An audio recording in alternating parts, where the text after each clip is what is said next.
Hey, my geometry cats and kittens. Today we are looking at 2.8 segment proofs. Everyone's favorite word. Proofs. Prove that it's not.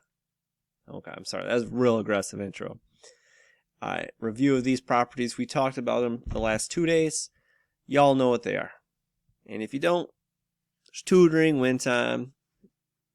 Send me a question on the emails. I'll help you out. Okay? Now we're going to learn about some new properties for lines and segments and such.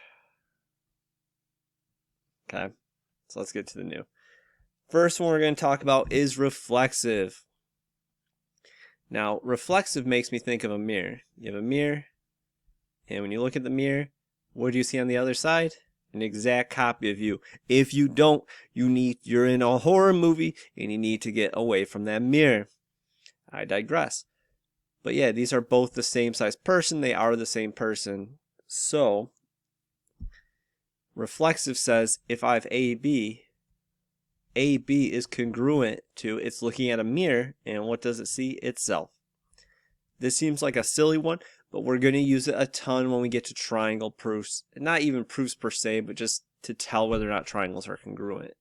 Just believe me, we will use it. This might be the number one most used that we're going to use.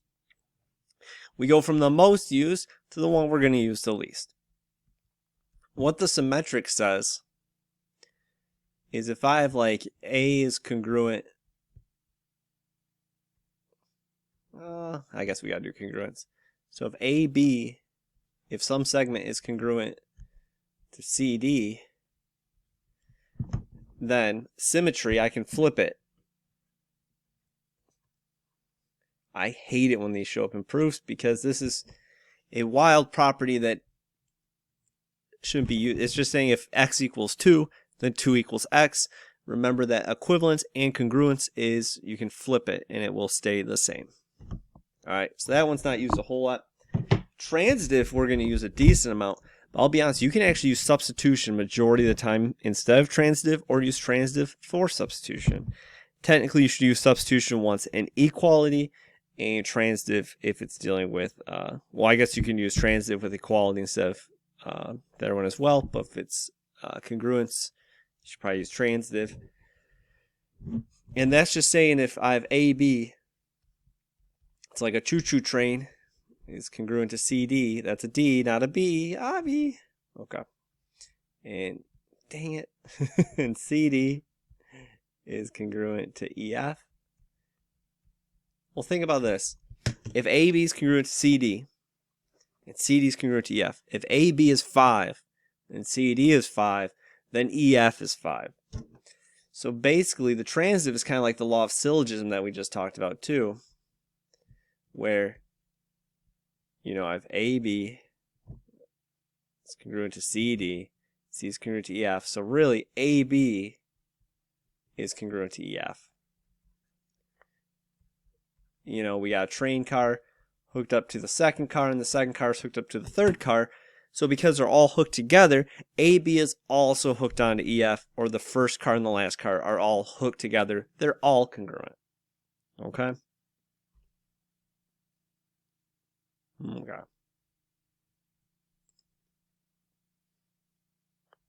What about definition of congruent? What's it mean to be congruent?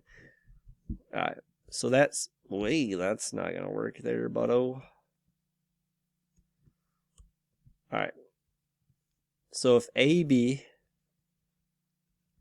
is congruent to CD, that means they have the same measure. Now, if I take that hat off of it, like if I just write AB without that little hat on it, the segment, I'm talking about the number, so the actual length of AB is equal to CD. Okay? So if they're congruent, they have equal measure, and if they have equal measure, then they are congruent. Okay? Okay. Check time. Perfect. Alright. Now, what's it mean to be a midpoint?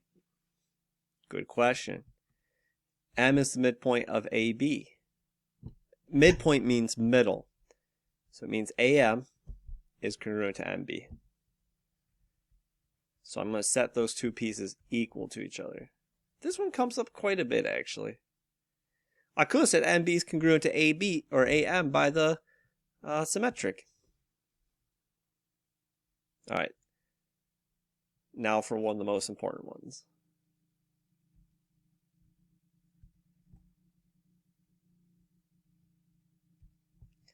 Now B is not a midpoint, it's just on the line, right? Now let's say this was 8 and this was 3. Could you guys tell me what AC was? I can hear you yelling. Yep, it's 11 because you add the two pieces up to get the whole thing. That's all this property is saying. It's saying that if I add up AB plus BC, 8 plus 3, it will equal AC, the whole thing. 8 plus 3 equals 11. Okay? That's all it's saying. Don't overthink it. Enjoy it. Love it. That's all I actually have for you guys today. Hope you enjoyed. Hope you learned something. Hope you have a great day.